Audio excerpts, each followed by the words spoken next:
স্বাগত জানাচ্ছি বিরতিহীন রাত ৯টায় বাংলাদেশে। আপনাদের সাথে আছি আমি মাহমুদা মৌমিতা এবং আমি অনিমেষ কর। শুরুতেই জানিয়ে দেব বার্তাকক্ষের সবশেষ। চিত্রনায়িকা পরিমণি ও প্রযোজক রাজের বিরুদ্ধে মাদক আইনে বনানী থানায় মামলা, ৭ দিনের রিমান্ড আবেদন।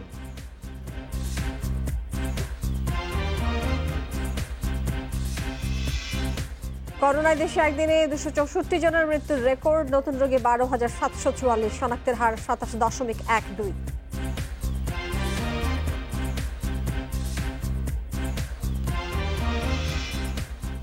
দেশে করোনা রোগীর ৯৮ ভাগই ডেল্টা ধরনের, ৮ বিভাগের করোনার ৩০০ নমুনার জিনোম সিকোয়েন্সের ফল।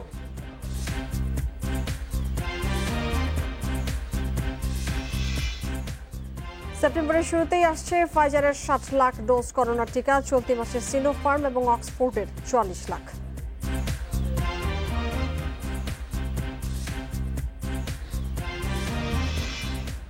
বড়দের পাশাপাশি বাড়ছে শিশুদের ডেঙ্গুতে আক্রান্তের হার, ডেঙ্গু বিরোধী সামাজিক আন্দোলনে বিশেষ গুরুত্ব।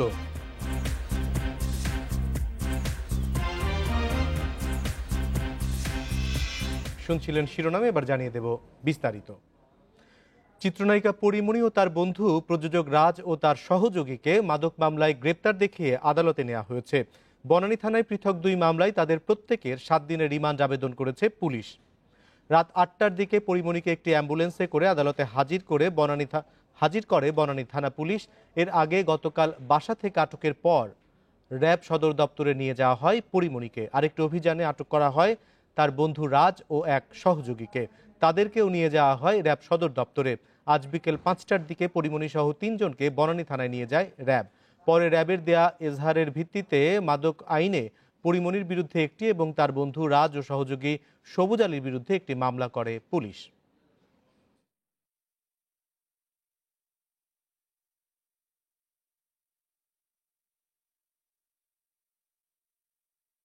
আমরা এজাহারপ্রাপ্ত হই, এজাহারপ্রাপ্ত পরে আমরা বনানী থানায় মামলা করি এবং তাদেরকে কোর্টে প্রসিড করা হয়েছে। এখন রিমান্ড চাওয়া হয়েছে, মাদকের মামলা হয়েছে। এ বিষয়ে আরো জানাতে সিএমএম আদালত চত্বর থেকে যোগ দিচ্ছেন সহকর্মী ওমর ফারুক। ওমর ফারুক, আমরা যতটুকু জানতে পেরেছি যে পরিমণিকে আদালতে তোলা হয়েছে এবং সেখানে বিচারকের সঙ্গে সম্ভবত একটি ঘটনা ঘটেছে। আপনার হাতে সবশেষ কি তথ্য রয়েছে? অনিমেষ, আমি এখন আছি সিএমএম কোর্টে। এইখানে আমি যে জিনিসটি দেখেছি সেটি হচ্ছে যে আদালতে যখন পরিমণিকে নিয়ে আসা হয়েছে তখন সেই জায়গায় আদালত তার আইনজীবী কে হবে সেই নিয়ে একটি দ্বন্দ্ব ছিল, যার কারণে বিচারক বের হয়ে গিয়েছিলেন এবং পরে সেই দ্বন্দ্বটি আসলে মিটেছে এবং তারা সিদ্ধান্ত নিয়েছে কে আসলে তার আইনজীবী হবেন সেই নিয়ে তারা এখন শুনানি চলছে। অর্থাৎ তার আইনজীবীরা যখন বিতণ্ডে জড়িয়েছিলেন যে পরিমণির আইনজীবী কে হবেন, তখন বিচারক এজলাস ছেড়ে চলে যান, ঘটনাটি কি এইরকম? হ্যাঁ, আমি যতটুকু শুনেছি আসলে এরকমই এজলাসে আসলে হট্টগোল তৈরি হয়েছিল তাদের মধ্যে, কে আসলে তাদের আইনজীবী হবেন এই সিদ্ধান্ত তারা আগে নিতে পারেননি। এখন সেইখানে গিয়ে তারা আসলে সিদ্ধান্ত নেওয়ার চেষ্টা করেছিলেন কে হবে তার আইনজীবী। এই কারণে তাদের মধ্যে একটি দ্বন্দ্ব তৈরি হয় এবং দ্বন্দ্ব তৈরি হওয়ার ফলে যে বিষয়টি হয়েছে, বিচারক তিনি আসলে বের হয়ে গিয়েছিলেন। পরে দ্বন্দ্বটি মিটেছে এবং এখন শুনানি চলছে। কতদিনের রিমান্ড চাওয়া হয়েছে পুলিশের পক্ষ থেকে? বনানী থানায় তাদের বিরুদ্ধে রাজ এবং পরিমণির পৃথক দুটি মামলায় তাদের বিরুদ্ধে আসলে মাদক নিয়ে মামলা করা হয়েছিল এবং সেই মামলায় তাদেরকে আসলে ৭ দিনের রিমান্ড চাওয়া হয়েছে। এখন দেখার বিষয় আসলে বিচারক কদিন রিমান্ড মঞ্জুর করেন। আমরাও অপেক্ষা করছি এবং আমরা দেখতে পাচ্ছি যে বৃষ্টিও হচ্ছে। আপনিও সাবধানে থাকবেন। আপনাকে অনেক ধন্যবাদ আমাদের সঙ্গে যুক্ত হবার জন্য। সিনেমা প্রযোজক নজরুল ইসলাম রাজ এবং মিশু হাসানের নেতৃত্বে গুলশান বনানীর মতো অভিজাত এলাকায় গড়ে ওঠে একটি সিন্ডিকেট, যারা পার্টির নামে মাদক সেবন সহ নানা অনৈতিক কর্মকাণ্ডের ব্যবস্থা করে। পার্টিতে অংশগ্রহণকারীদের কাছ থেকে সিন্ডিকেট সদস্যরা বিপুল পরিমাণ অর্থ পেত। সিন্ডিকেটটি বিদেশেও আনন্দ ভ্রমণের আয়োজন করত। এক ব্রিফিংয়ে আজ এইসব তথ্য জানিয়েছে র্যাব। রাজধানীর বসুন্ধরা আবাসিক এলাকা থেকে মঙ্গলবার রাতে মিশু হাসান ও মাসুদুল ইসলাম জিসান নামের 2 দালালকে গ্রেপ্তার করে র্যাব। তাদেরকে জিজ্ঞাসাবাদে তথ্য মেলে পরিমণির বাসায় মিনিবারে মাদক সেবনের। এর প্রেক্ষিতে চিত্রনায়িকা পরিমণির বনানীর বাসায় বুধবার অভিযান চালায় র্যাব। বিদেশি মদ, আইস ও এলএসডি সহ আটক করা হয় পরিমণি সহ 3 জনকে। এরই ধারাবাহিকতায় ওই রাতেই অভিযান চালানো হয় পরিমণির ঘনিষ্ঠজন চিত্র প্রযোজক নজরুল ইসলাম রাজের বাসায়। উদ্ধার করা হয় ইয়াবা, সীসা, বিদেশি মদ, পাওয়া যায় পর্নো ভিডিও বানানোর সরঞ্জাম। রাজের ফোনে মেলে পর্নো ও ভিআইপিদের আপত্তিকর ছবিও। ব্যবসায়িক জগৎ ও চিত্র জগৎ এই দুই ক্ষেত্রে সংযোগ থাকায় তিনি ব্যক্তিগত স্বার্থ চরিতার্থে তিনি উদ্দেশ্যপ্রণোদিতভাবে নিজের অবস্থানকে অপব্যবহার করেছেন। পরিমণি ও রাজ সহ 4 জনকে আটক করে আনা হয় র্যাব সদর দপ্তরে। 20 ঘন্টা র্যাব হেফাজতে চলে জিজ্ঞাসাবাদ। সংবাদ সম্মেলনে র্যাব জানায় রাজের মাধ্যমে চলচ্চিত্র জগতে আসে পরিমণি। 2016 সালে অ্যালকোহলে আসক্ত হন তিনি। মাত্রাতিরিক্ত অ্যালকোহল সেবনের চাহিদা মেটাতে বাসায় মিনিবার স্থাপন করেন। পরিমণিকে মাদক সরবরাহ করত রাজ। তার একটি লাইসেন্সের কপি আমরা পেয়েছি, যেটা আইন সিদ্ধ নয়, যেটা অনেক আগেই সেটা মেয়াদ উত্তীর্ণ ছিল।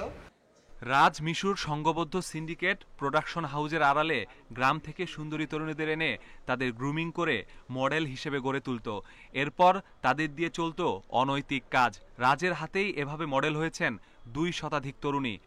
এই সকল পার্টি বা ডিজে পার্টিতে কারা কারা অংশগ্রহণ করতেন তাদের সম্পর্কে আমরা কিছু তথ্য পেয়েছি। যেহেতু তথ্যগুলো আমাদেরকে আসামি কর্তৃক দেওয়া হয়েছে, এই সকল তথ্যগুলো উদ্দেশ্য প্রণোদিত কিনা এগুলো যাচাই বাছাই করার প্রয়োজন রয়েছে। র্যাব বলছে এ সিন্ডিকেট শুধু দেশে নয়, দুবাই সহ অন্য দেশেও পার্টির আয়োজন করত। মাদক সেবন, পার্টি আয়োজন করে নানা অনৈতিক কাজের অভিযোগে পিয়াসা, মৌয়ের পর গ্রেপ্তার হলেন পরিমণি। র্যাব বলছে এমন শতাধিক নাম আছে তাদের কাছে, যাদের বিরুদ্ধে অভিযান চলবে। করতে দেয়া হবে না এ ধরনের কোনো অনৈতিক কাজ। আইন শৃঙ্খলা বাহিনীর নেক্সট টার্গেট কে, সেটি সময় বলে দেবে। Masudur Rahman, Independent news, Dhaka. Model Mou ও পিয়াসার সহযোগী মিশু হাসান ও জিসানকে 5 মামলায় 16 দিনের রিমান্ডে দিয়েছে আদালত। বৃহস্পতিবার ঢাকা মহানগর হাকিম মামুনুর রশিদ শুনানি শেষে তাদের এই রিমান্ড মঞ্জুর করেন। এর মধ্যে মিশুকে 3টি মামলায় 9 দিন এবং জিসানকে 2 মামলায় 4 দিনের রিমান্ড মঞ্জুর করে আদালত। জাল টাকা, পর্নোগ্রাফি, মাদক ও অস্ত্র আইনে রাজধানীর ভাটারা থানায় মামলাগুলো করেছে পুলিশ। এর আগে মঙ্গলবার রাতে মিশু ও তার সহযোগী জিসানকে বসুন্ধরা আবাসিক এলাকা থেকে গ্রেপ্তার করে র্যাব। এ সময় তাদের কাছ থেকে একটি পিস্তল, 6 রাউন্ড গুলি, মাদক, ভারতীয় জাল রুপি, বিলাসবহুল ফেরারি গাড়ি উদ্ধার করা হয়। র্যাব জানিয়েছে মিশু, জিসান সহ 10 থেকে 12 জনের একটি চক্র নানা অনৈতিক কর্মকাণ্ড চালিয়ে আসছিলেন।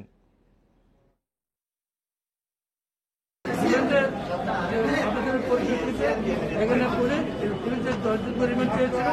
সেখানে আদালত শুনানির পরে এই 2 জন আসামি 16 দিন তাদের রিমান্ড মঞ্জুর হয়েছে। এবারে করোনার খবর। করোনায় একদিনে রেকর্ড 264 জনের মৃত্যু দেখল দেশ। 24 ঘন্টায় নতুন করে শনাক্ত 12,744 রোগী। শনাক্তের হার 27.12%। চিকিৎসকদের আশঙ্কা সংক্রমণের লাগাম টানা না গেলে আগামীতে মৃত্যু আরও বাড়বে। গত 27 জুলাই একদিনে করোনায় 258 জনের মৃত্যুর রেকর্ড হয় দেশে। 10 দিন পর ভাঙল সেই রেকর্ড। 5 আগস্ট সকাল পর্যন্ত 24 ঘন্টায় মৃত্যু হয়েছে 264 জনের। স্বাস্থ্য অধিদপ্তরের তথ্য মতে মৃত্যু 264 জনের মধ্যে সবচেয়ে বেশি 87 জনের প্রাণহানি ঢাকা বিভাগে। এছাড়া চট্টগ্রামে 56, খুলনায় 35, রাজশাহীতে 19, বরিশালে 16, সিলেটে 23, ময়মনসিংহে 10 এবং রংপুরে মারা গেছে 18 জন। 707টি ল্যাবে 24 ঘন্টায় 46,995 নমুনা পরীক্ষায় করোনা শনাক্ত হয়েছে 12,744 জনের। এই নিয়ে দেশে মোট করোনা আক্রান্তের সংখ্যা দাঁড়ালো 13,22,654 জনে। যে কোনো মূল্যে এই সংক্রমণকে প্রতিরোধ করবার জন্য বা নিয়ন্ত্রণ করবার জন্য সরকারকে যদি কঠোর হতে হয় তাহলে কঠোর হতে হবে, নির্দয় হতে হলে নির্দয় হতে হবে। কারণ যে একজন মানুষের সাথে আপনার নির্দয় আচরণ করে যদি আমি 100 জন লোকের জীবন রক্ষা করতে পারি, সেটা আমি মনে করি অনেক শ্রেয়। এদিকে করোনা থেকে নতুন করে সুস্থ হয়েছেন আরও 15,786 জন। এদিকে মোট সুস্থ 11,56,943 জন। Zahidul Bashar, Independent news, Dhaka. Corona সংক্রমণ ক্রমাগত বাড়তে থাকায় রোগীর চাপ সামলাতে হিমশিম খাচ্ছে রাজধানীর হাসপাতালগুলো। একের পর এক হাসপাতাল ঘুরেও আইসিইউ না পেয়ে সীমাহীন ভোগান্তি পোহাচ্ছেন রোগীরা। তীব্র আইসিইউ সংকটের পাশাপাশি বেড়েছে সাধারণ শয্যার চাহিদাও।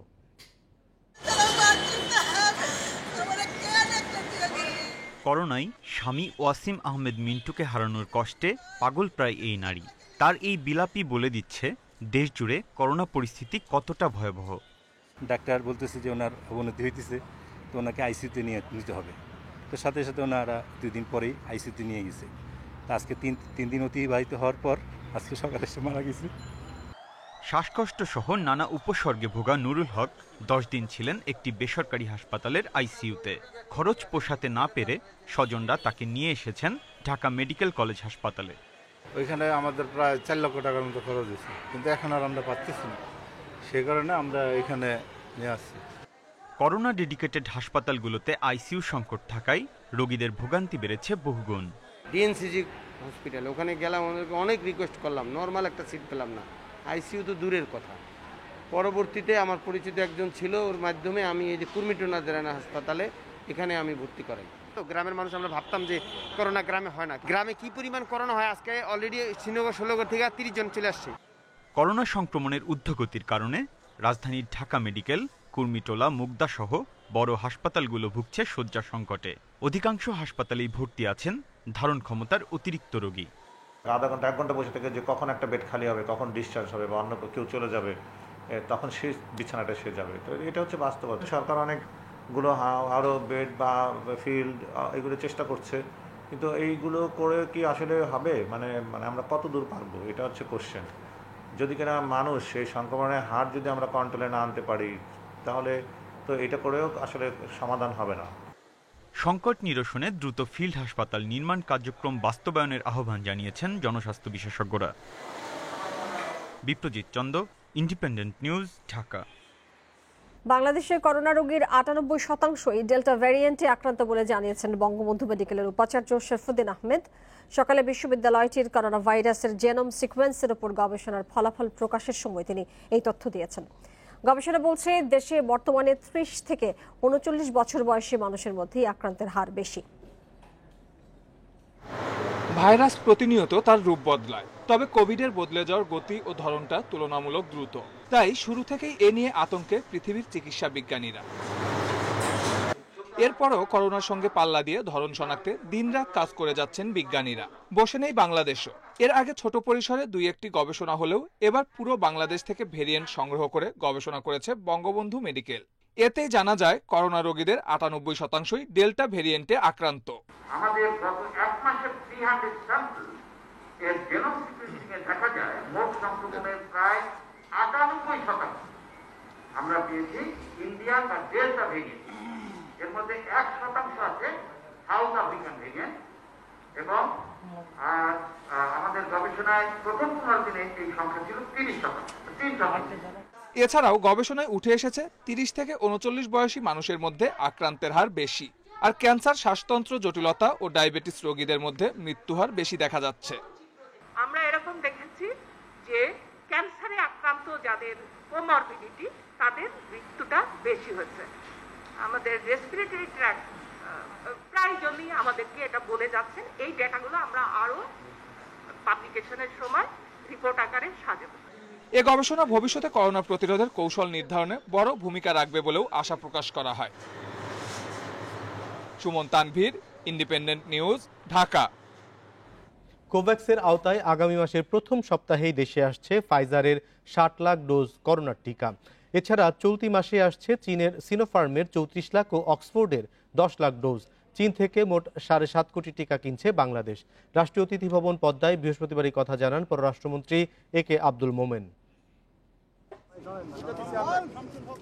কোভ্যাক্সের আওতায় দেশে প্রথম 1,620,000 ডোজ ফাইজারের করোনার টিকা আসে জুনে। অগ্রাধিকার ভিত্তিতে তা দেওয়া হয় প্রবাসী ও স্বাস্থ্যকর্মীদের। দ্বিতীয় ডোজ নিয়ে কিছুটা সংশয় তৈরি হলেও পররাষ্ট্রমন্ত্রী জানান সেপ্টেম্বরে এই সংকট কেটে যাবে, কেননা কোভ্যাক্সের আওতায় আগামী মাসেই দেশে আসবে ফাইজার টিকার একটি বড় চালান। 34 লক্ষ সিনোফার্মের আসতেছে, এই নেক্সট উইকেই আসবে। তাছাড়া আমার আসতেছে আরও 10 লক্ষ, সেইটাই কোভ্যাক্সের আন্ডারে। আর তারপরে আপনি বলছিলেন যে এই কি বললে ফাইজারের কথা, এইটা আগামী মাসের ফার্স্ট উইকে, সেপ্টেম্বর ফার্স্ট উইকে 60 লক্ষ আসবে। পররাষ্ট্রমন্ত্রী আরো বলেন, চীনের সিনোফার্ম থেকে 7.5 কোটি ডোজ টিকা কিনেছে বাংলাদেশ। ইতিমধ্যেই 1.5 কোটি ডোজের দাম পরিশোধ করা হয়েছে। চীনের সঙ্গে টিকার যৌথ উৎপাদনের আনুষ্ঠানিকতা প্রায় শেষ পর্যায়ে রয়েছে বলেও জানান পররাষ্ট্রমন্ত্রী। এখন ইনসেপ্টার স্বাস্থ্য মন্ত্রণালয় any minute everything is final, any minute they should sign it. Sinopharm 75 million আমরা অর্ডার দিয়েছি, এর মধ্যে 15 মিলিয়নের টাকা দিয়ে দিয়েছি, আর বাকি 60 মিলিয়ন আমরা ওরা স্কেজুলিং করতেছি। একে আব্দুল মোমেন আরো বলেন, ভারতের করোনা পরিস্থিতি কিছুটা উন্নতি হওয়ায় খুব শীঘ্রই কেনা টিকা পাঠানো শুরু করবে serum institute. Nafizuddoula, Independent news, Dhaka. আগামী শনিবার পরীক্ষামূলকভাবে 32 লাখ টিকা দেওয়ার মধ্য দিয়ে দেশে শুরু হচ্ছে গণটিকা কার্যক্রম। এরপর 7 দিন বিরতি দিয়ে টিকাদান ফের শুরু হবে 14 আগস্ট থেকে। এদিকে সারা দেশে চলছে নিয়মিত টিকাদান। রাজধানীর বেশিরভাগ কেন্দ্রে ছিল মানুষের ভিড়, তবে সার্ভার জটিলতায় সোহরাওয়ার্দী হাসপাতাল সহ কিছু কেন্দ্রে ভোগান্তি পোহাতে হয় টিকা গ্রহীতাদের। রাজধানীর প্রতিটি টিকা কেন্দ্রে নির্ধারিত সময়ের আগেই ছিল বিভিন্ন বয়সী মানুষের ভিড়। বৃদ্ধ মোহাম্মদ ইয়াকুব বৃহস্পতিবার টিকা নিতে আসেন জাতীয় নাক কান গলা ইনস্টিটিউটে। ভোর 5টায় তার পক্ষ হয়ে এক ছেলে লাইনে দাঁড়ায়। এই অশীতিপর বৃদ্ধকেও বেশ কিছুক্ষণ অপেক্ষা করতে হয় লাইনে। এরপরও টিকা নিতে পেরে খুশি তিনি। মোহাম্মদ ইয়াকুবের মতো অনেক বয়স্কই আসছেন রাজধানীর বিভিন্ন টিকাদান কেন্দ্রে। টিকা নিতে দীর্ঘ লাইনে অপেক্ষমানদের ছিল নানা অভিযোগ। আমরা 6:30 থেকে এসে সিরিয়ালে দাঁড়িয়ে থেকে আমরা সিরিয়াল পাচ্ছি না, আর সামাজিক দূরত্ব তো নাই। আমি আসছি এখন রাত 2টার দিকে, ভাই, ঠিক আছে, 2টা দিক থেকে এ পর্যন্ত এই জায়গায় আমি আসছি, ঠিক আছে। এখনো কতটা টাইম তোমার জানা নাই। 500 কিংবা 1000 লোকের এসএমএস দিত, সেক্ষেত্রে হয়তো আমাদের এতক্ষণ বাসায় চলে যেতে পারতাম, তাই না? ঢাকার 7টি হাসপাতালে চলছে প্রবাসীদের টিকা কার্যক্রম। সোহরাওয়ার্দী হাসপাতাল কর্তৃপক্ষ বলছে, সার্ভার জটিলতায় কিছুটা ভোগান্তিতে পড়তে হচ্ছে টিকা প্রত্যাশীদের। আজকে সার্ভার জন্য কিন্তু আমরা আপলোড করতে পারছি না। এই আপলোডটা আমার যখন সার্ভার চালু হবে তখন করতে হবে। এটা আমার কিন্তু আমার যারা টিকা দিচ্ছে তাদের জন্য কিন্তু এক্সট্রা একটা বার্ডেন, কারণ এখন টিকা দিয়ে যায় আবার বিকালবেলা অথবা রাত্রিবেলা এগুলো আবার আপলোড করতে হবে। আপলোড না করলে কিন্তু তার আবার পরবর্তী টিকা ডেট সমস্যা হবে। এদিকে দেশে 7 আগস্ট শুরু হচ্ছে গণটিকা কার্যক্রম। প্রধানমন্ত্রীর মুখ্য সচিব আহমেদ কাইকাউস জানান, সারা দেশের ইউনিয়ন পর্যায়ে গণটিকা কার্যক্রমে শনিবার 32 লাখ মানুষকে টিকা দেওয়ার পরিকল্পনা রয়েছে। কার্যক্রম পর্যবেক্ষণের পর সুবিধা অসুবিধা বিবেচনায় নিয়ে 1 সপ্তাহ পর 14 আগস্ট থেকে ফের টিকাদান শুরু হবে। 7 তারিখ শুরু হচ্ছে, তারপরে হলো প্রস এন্ড কোনস দেখার জন্য 1 উইক সময় নেওয়া হচ্ছে, তারপরে আবার 14 তারিখ থেকে আবার শুরু হবে। কন্টিনিউটিটা ওই তাৎক্ষণিক ভাবে করতে গেলে তখন তো ধরেন কিছু আমরা কোথাও কোনো প্রবলেম হলে সাথে সাথে রেকটিফাইড করা যাবে না, সেই জন্য আমরা একটু সময় নেব। গণটিকা কার্যক্রম সুষ্ঠুভাবে সম্পন্ন করতে সব ধরনের প্রস্তুতি নিচ্ছে সরকার। টিকার পর্যাপ্ত মজুদ নিশ্চিত করা হচ্ছে, জানান মুখ্য সচিব। আগামী কয়েকদিনের মধ্যে সিনোফার্মের আরও 34 লাখ টিকা দেশে আসবে, জানান তিনি। মাহমুদ শরীফ, ইন্ডিপেন্ডেন্ট নিউজ, ঢাকা। 15ই আগস্টের হত্যাকাণ্ড না ঘটলে অনেক আগেই উন্নত দেশে পরিণত হতো বাংলাদেশ, জানিয়েছেন প্রধানমন্ত্রী শেখ হাসিনা। সকালে গণভবন থেকে ভিডিও কনফারেন্সে শেখ কামাল জাতীয় ক্রীড়া পরিষদ পুরস্কার বিতরণ অনুষ্ঠানে কথা জানান তিনি।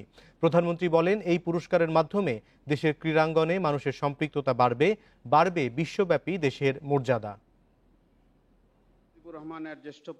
জাতির পিতা বঙ্গবন্ধু শেখ মুজিবুর রহমানের বড় ছেলে ও বীর মুক্তিযোদ্ধা শেখ কামালের ৭২তম জন্মবার্ষিকী উপলক্ষে বৃহস্পতিবার সকালে জাতীয় ক্রীড়া পরিষদে শেখ কামাল মিলনায়তনে আয়োজন করা হয় শেখ কামাল জাতীয় ক্রীড়া পরিষদ পুরস্কার প্রদান অনুষ্ঠান।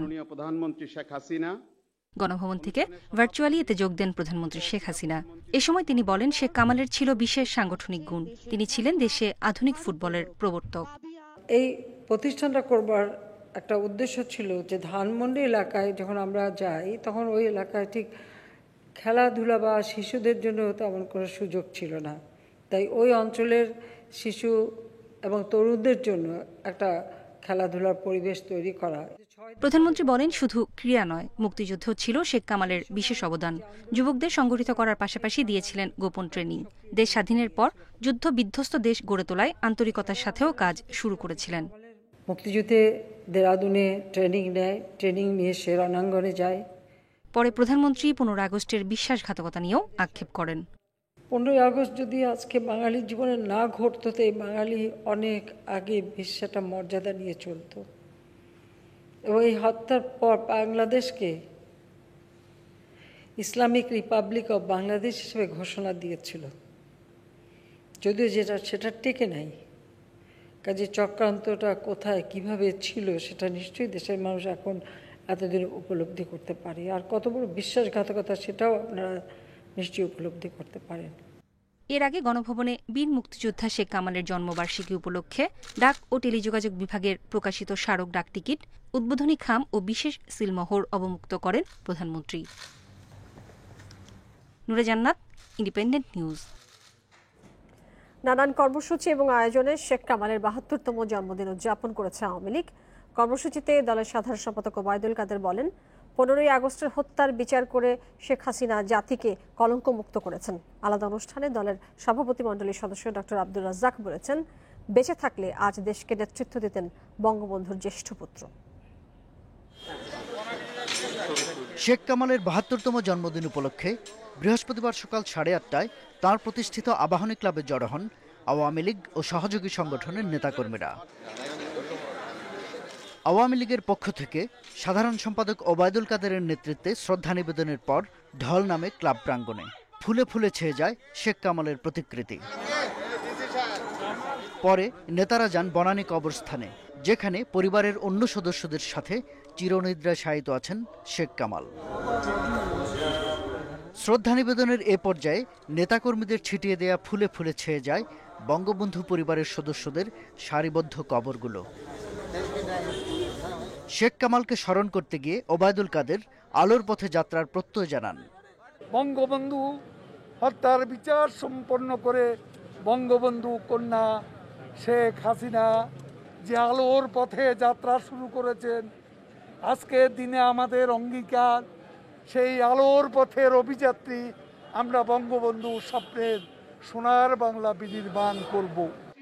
শেখ কামালের জন্মদিন উপলক্ষে বঙ্গবন্ধু এভিনিউয়ে দলের কেন্দ্রীয় কার্যালয়ে ঢাকা মহানগর দক্ষিণ আওয়ামী লীগের এক অনুষ্ঠানে ডক্টর আব্দুর রাজ্জাক যুব ও তরুণ সমাজকে শেখ কামালের আদর্শ অনুসরণ করে খেলাধুলা ও সাংস্কৃতিক কর্মকাণ্ডে সম্পৃক্ত হওয়ার আহ্বান জানান।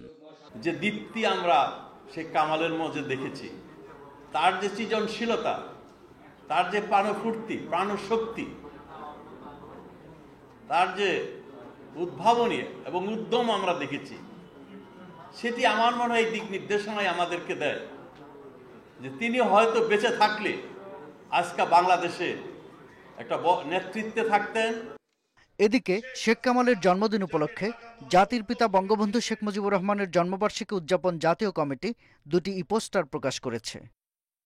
শাহাদাত স্বপন, ইন্ডিপেন্ডেন্ট নিউজ, ঢাকা।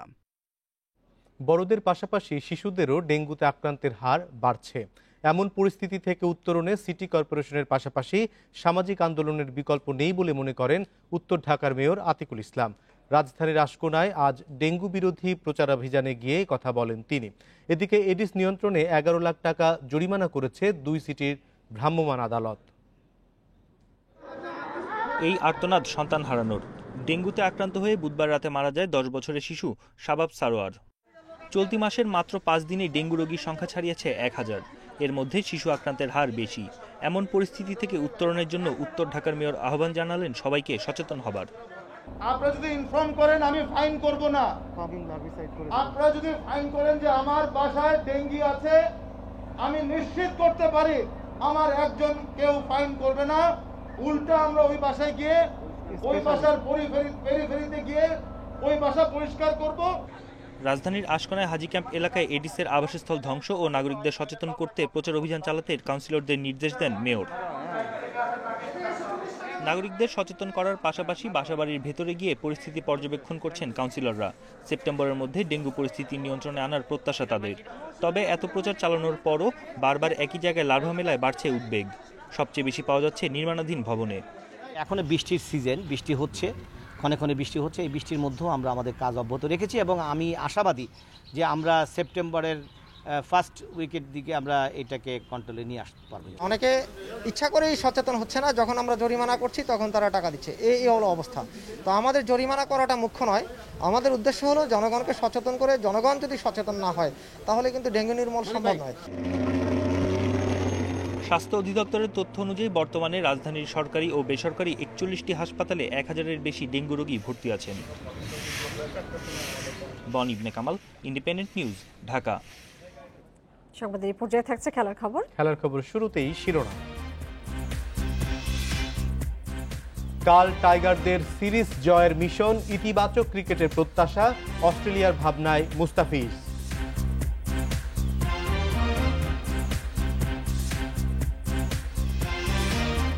এবং ক্রীড়াতে অবদানের জন্য 2 সংস্থা সহ 10 ক্রীড়া ব্যক্তিত্ব পেলেন শেখ কামাল পুরস্কার, আজীবন সম্মাননা সালাউদ্দিনকে।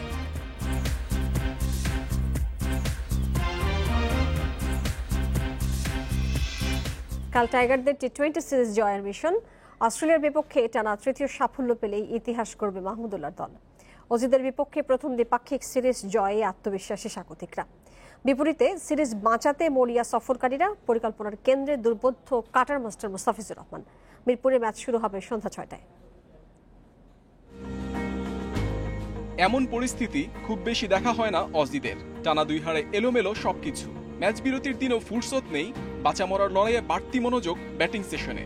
অস্তিত্বের লড়াইয়ে শেষ ভরসা কোচ ল্যাঙ্গারের দেখানো ছক, তোড়জোড় সিরিজে টিকে থাকার। টানা 2 ম্যাচে দাপট দেখিয়ে জয় বাংলাদেশের। সিরিজ জয় এখন সময়ের অপেক্ষা, যা হতে পারে তৃতীয় ম্যাচে। তবে প্রতিপক্ষকে নিয়ে সতর্ক থাকতে হবে, কারণ অস্ট্রেলিয়া বিশ্ব ক্রিকেটে ঘুরে দাঁড়ানোর গল্প এমন অনেক রচনা করেছে। তবে আফিফ সোহানদের ভয়ডরহীন ক্রিকেট হতে পারে টাইগারদের সাফল্যের মূল মন্ত্র। ভারসাম্যপূর্ণ বোলিং সত্ত্বেও অনভিজ্ঞতায় ভোগান্তি ব্যাটিং লাইন আপে।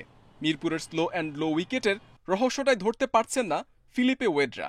মুস্তাফিজের দুর্বোধ্য কাটার আরও খারাপ করেছে পরিস্থিতি। আরেক দফা ভুল করলেই হাতছাড়া হবে সিরিজ। মুস্তাফিজের বোলিং দুর্বোধ্য, স্লোয়ার কাটারে ওর বল খেলা কষ্টসাধ্য। সিরিজ বাঁচানোর ম্যাচে উইকেট হাতে রেখে ইনিংসের শেষ দিকে যেতে হবে। পাওয়ার প্লেতে রান করার সুযোগ আছে। 48 ঘন্টার ব্যবধানে 2 জয়ে আত্মবিশ্বাসী টিম টাইগার্স। টানা ম্যাচের ধকল কাটাতে টিম হোটেলে স্বাগতিকরা। ইতিহাসের মঞ্চ আছে আর 1 ধাপ দূরত্বে। মোমেন্টাম ধরে রাখতে পারলেই আসবে অজিদের বিপক্ষে প্রথম দ্বিপাক্ষিক সিরিজ জয়ের অনন্য মুহূর্ত। টিমের যতগুলা প্লেয়ার আছে সবারই ম্যাচ বাই ম্যাচ আগানো চিন্তা, যেহেতু এটা গোল বল, যে কোনো সময় যে কোনো কিছু হয়ে যেতে পারে। যেহেতু সামনের তৃতীয় টি-20 আছে, তো ওইটা নিয়ে সবাই ফোকাস করতেছি, দেন একটার পর একটা আগাবো। স্বস্তির মাঝেও অস্বস্তি টাইগার ওপেনিং জুটি নিয়ে। নাইম সৌম্য আস্থার প্রতিদান দিতে ব্যর্থ। তবে সিরিজ নিশ্চিতের ম্যাচে উইনিং কম্বিনেশনটা অটুট রাখতে চাইবে management. Mohammad Nazim, independent news, Dhaka. অস্ট্রেলিয়ার বিপক্ষে 5 ম্যাচ সিরিজে 2-0 লিড বাংলাদেশের। নাসুম, আফিফ, সোহানদের হাত ধরে এসেছে সাফল্য। প্রশংসায় ভাসালেন নাজমুল হাসান পাপন। তবে ব্যাটিং নিয়ে দুশ্চিন্তা বিসিবি সভাপতির। টি-20তে অজিদের বিপক্ষে সিরিজ জিততে আশাবাদী পাপন। চোট আর ব্যক্তিগত কারণে নেই তামিম, মুশফিক, লিটন। সিরিজ শুরুর আগে জুনিয়রদের প্রমাণের চ্যালেঞ্জ নিতে বলেছিল টিম ম্যানেজমেন্ট। সেই সুযোগটা শতভাগ কাজে লাগিয়েছেন নাসুম, আফিফ, সোহানরা। চাপের মুখে ম্যাচ টেম্পারমেন্ট দেখিয়ে ওরা এনে দিয়েছে রোমাঞ্চকর জয়। তাতে প্রশংসার জোয়ারে ভাসছেন তরুণ তুর্কিরা। Mitchell Starc, Hazlewood, Zampa, all the top class bowlers, এই যে প্রথমে নেমেই যে ওদের সাথে সাহস করে খেলছে, এটাই তো একটা বিরাট ব্যাপার। মানে আগে তো বাংলাদেশ দল যত স্টারই হোক না কেন, আমরা ওদের সাথে খেলতে গেলে ধরেই নিতাম আমরা হেরে যাব। অস্ট্রেলিয়ার বিপক্ষে যে কোনো ফরম্যাটে টানা 2 জয়ের মাঝেও আছে আক্ষেপ। শেরে বাংলা স্লো উইকেটে রান করতে ধুঁকছেন ব্যাটসম্যানরা। বিশেষ করে ওপেনিং স্লটে সৌম্য, নাইম হতাশ করেছেন। তাই উন্নতির জায়গা দেখছেন বিসিবি প্রধান।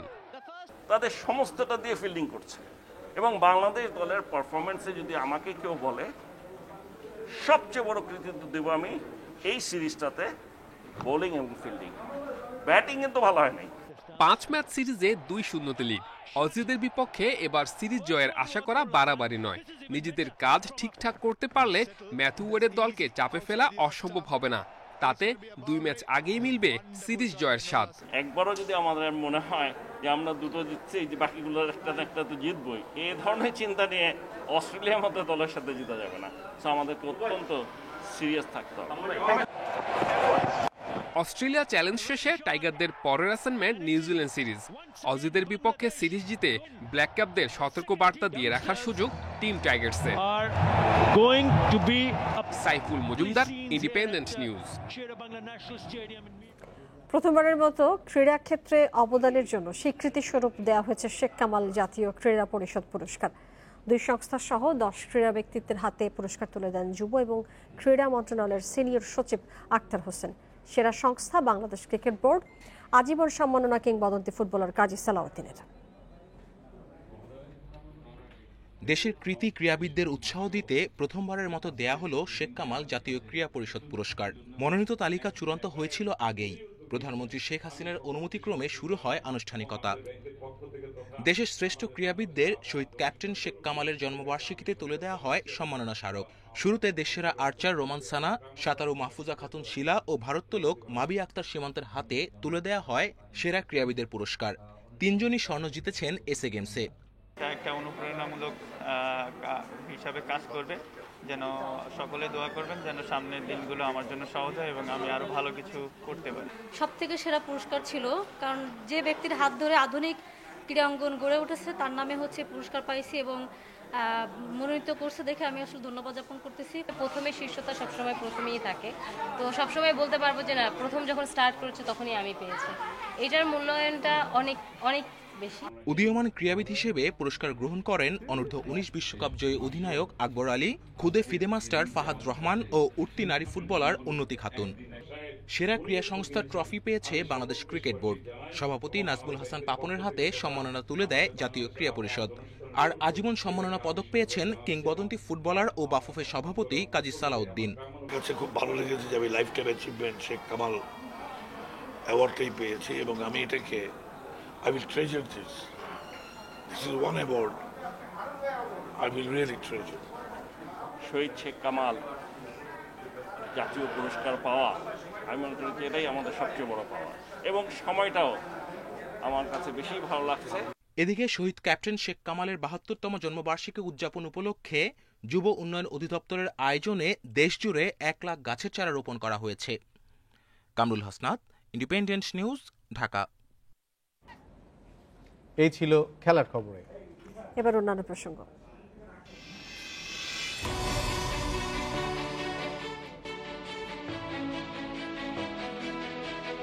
টোকিও অলিম্পিকের প্রতিটি মেডেল তৈরি হয়েছে ফেলে দেওয়া ইলেকট্রনিক্স রিসাইকেল করে। প্রায় 5000 মেডেলের জন্য রিসাইকেল করা হয়েছে 80,000 টন ই বর্জ্য, মূলত স্মার্টফোন এবং কম্পিউটারের।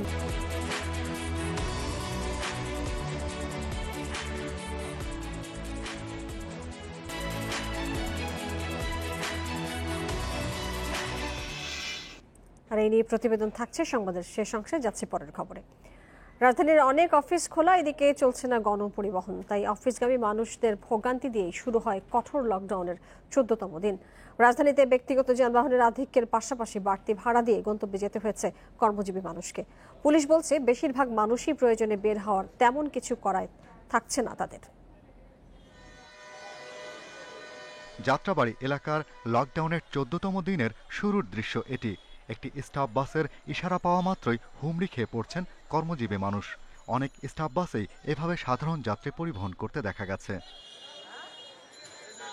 তবে যারা কোনো যান্ত্রিক বাহন পাননি তাদের পড়তে হয়েছে ভোগান্তিতে। কর্মস্থলে যেতে দুর্ভোগ পোহানোর পাশাপাশি গুনতে হয়েছে বাড়তি ভাড়া। আমরা আগে অফিসে যেতাম, আমার 60 টাকা খরচ হতো, এখন খরচ হচ্ছে 450 টাকা। তাহলে আমাদের ভোগান্তির হিসাবটা আবার এই দিয়ে কাউন্ট করে যে কতটুকু ভোগান্তি আমরা পেয়েছি এবং পড়াইতেছি। আমরা সবাই এখন পরিস্থিতির শিকার। আমাদের কর্মস্থলে যেতে হবে, আমাদের চাকরি বাঁচাতে হবে, আমার সংসার আগে। সরকার তো আমাদের ওটা দেখতেছে না, 1 টাকা তো আমাদেরকে সরকার সাহায্য করে না, তাই আমরা বাধ্য হয়ে আমরা এখন যাইতেছি। অনবস্থার কারণে লকডাউন দিচ্ছে, এই জন্য কষ্ট সবারই হইতেছে। হওয়ার পরেও যাতে করোনা মুক্ত সবাই হইতে পারি এই জন্য সরকার চেষ্টা করতেছে আমাকে। তবে প্রয়োজন ছাড়াও বাইরে ছিলেন অনেকে। কেউ যাত্রা করেছেন দূরগন্তব্যে, কারো আবার বিয়ের অনুষ্ঠানে যোগ দেওয়ার তাড়া। খালার বাসাতে যাচ্ছি, তো একটা বিয়ার উৎসবের জন্য আমি খালাতের বাসা যাচ্ছি। যাব হলো আপনার মগবাজার। কিভাবে যাবেন? রিক্সা ছাড়া কিভাবে যাবো? পুলিশ বলছে কেউ বিধিনিষেধ ভাঙলে ব্যবস্থা নেওয়া হচ্ছে, তবে গাড়ির চাপ বেশি থাকায় সবাইকে জিজ্ঞাসাবাদ করা সম্ভব হচ্ছে না। এর বেশিরভাগ মানুষই প্রয়োজনে বের হচ্ছে, জানান তারা। আমি সামনে স্টেশনকে মেসেজ দিচ্ছি, গাড়ি আটকা দিছে। ম্যাক্সিমামে প্রয়োজন, সব ডাক্তার, অফিস, এই মেডিকেল যাবে, ডাক্তার দেখাইতে যাবে, ম্যাক্সিমাম কোনো না কোনো কাজে, কেউ খাবার কিনতে যাবে, এই জন্য আমরা স্যাক্রিফাইস করতেছি। বিধিনিষেধ ভঙ্গ করায় গত 13 দিনে জরিমানা করা হয়েছে 25,70,000 টাকা। সেই সাথে গ্রেপ্তার করা হয়েছে 5,913 জনকে। Shahriar Anirban, Independent news, Dhaka. বাংলাদেশকে 30টি লাইফ সাপোর্ট অ্যাম্বুলেন্স উপহার দিয়েছে ভারত। সেগুলো এখন বেনাপোলে আছে। শুল্ক চেকপোস্টের ছাড়পত্র পেলেই ঢাকা পৌঁছবে, জানিয়েছে ঢাকায় ভারতীয় হাইকমিশন। ভারতের প্রধানমন্ত্রী নরেন্দ্র মোদীর বাংলাদেশ সফরে এসে এই উপহারের ঘোষণা দিয়েছিলেন। আরও 79টি অ্যাম্বুলেন্স সেপ্টেম্বরের শেষ দিকে পর্যায়ক্রমে আসবে। এসব অ্যাম্বুলেন্স করোনা মোকাবিলায় বাংলাদেশের পাশে থাকার প্রত্যয়ে বলেও জানিয়েছে কমিশন। তারা বলছে এই উপহার বাংলাদেশের ভ্রাতৃত্বপূর্ণ জনগণের সহায়তায় দিল্লির অব্যাহত দীর্ঘমেয়াদী অঙ্গীকারের প্রতিফলন।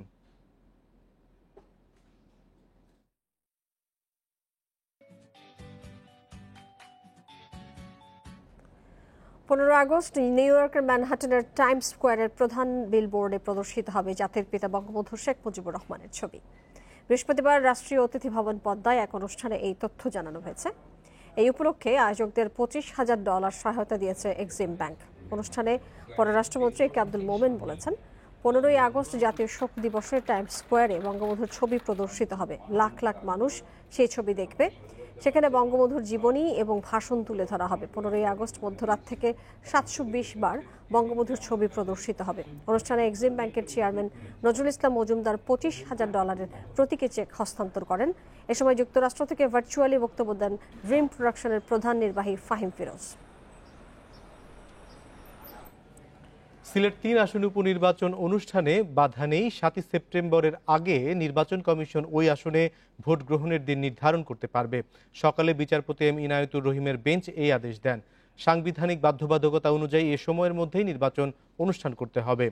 এর আগে গত 28 জুলাই ওই আসনে ভোট গ্রহণের দিন নির্ধারিত ছিল। তার 2 দিন আগে করোনা সংক্রমণের বিষয় বিবেচনায় নিয়ে ভোট গ্রহণ স্থগিতে প্রধান নির্বাচন কমিশনারকে আইনি নোটিশ দেন সুপ্রিম কোর্টের কয়েকজন আইনজীবী। পরে তারা রিট করে। ওই রিটের শুনানি নিয়ে করোনা সংক্রমণ ও লকডাউন বিবেচনায় হাইকোর্ট 5 আগস্ট পর্যন্ত ভোট গ্রহণ স্থগিত করে। করোনাকালে বুড়িগঙ্গার দূষণ কমেছে, ফিরেছে পানির আদর্শ মান। বসিলা ব্রিজ থেকে সোয়ারিঘাট পর্যন্ত 6 পয়েন্টে প্রতি লিটার পানিতে দ্রবীভূত অক্সিজেন বেড়েছে 5 মিলিগ্রাম। গবেষকরা বলছেন, লকডাউনের কারণে নদীর পাড়ের শিল্প কারখানা বন্ধ এবং বর্ষা শুরু হওয়ায় নদীতে প্রাণ ফিরেছে।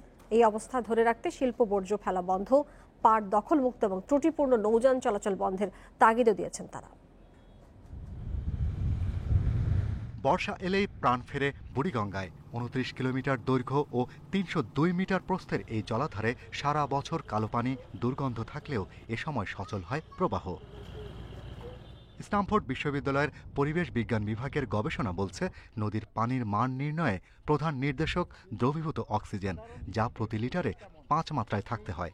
2019-এর ডিসেম্বর থেকে 2020-এর এপ্রিল পর্যন্ত 5 মাসে অক্সিজেন মিলেছে 1.8 মিলিগ্রাম। আর এবছর লকডাউনে শিল্প কলকারখানা বন্ধ থাকায় বসিলা ব্রিজ, ব্যাটারি ঘাট, পুরাতন বুড়িগঙ্গা চ্যানেল ও সোয়ারিঘাট পর্যন্ত 7 পয়েন্টে দ্রবীভূত অক্সিজেন প্রায় 5 মিলিগ্রাম।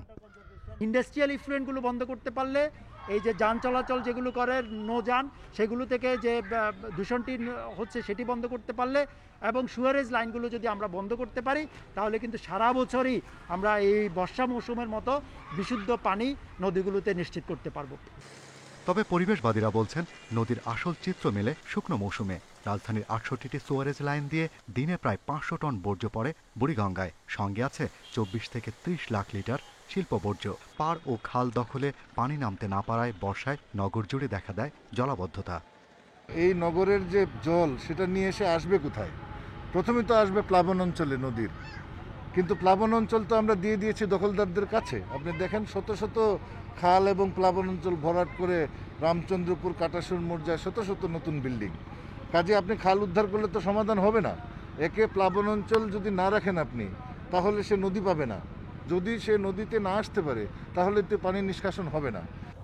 তাই ঢাকা বাঁচাতে যত্ন নিতে হবে বুড়িগঙ্গার, আর এজন্য সরকারের সংশ্লিষ্ট সব সংস্থার কাছে দৃঢ় পদক্ষেপও চেয়েছেন পরিবেশবাদীরা।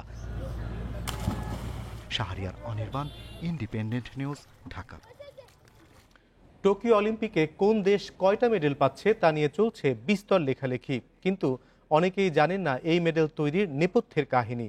৮০ টন ফেলে দেয়া ইলেকট্রনিক পণ্য রিসাইকেল বা পুনর্ব্যবহার করে তৈরি হয়েছে ২০২১ সালের অলিম্পিকের প্রতিটি মেডেল।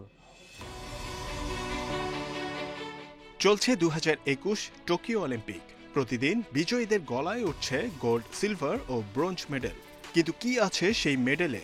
অবাক করা বিষয় হলো জাপানের নাগরিকদের গ্যাজেটই মূল উপাদান।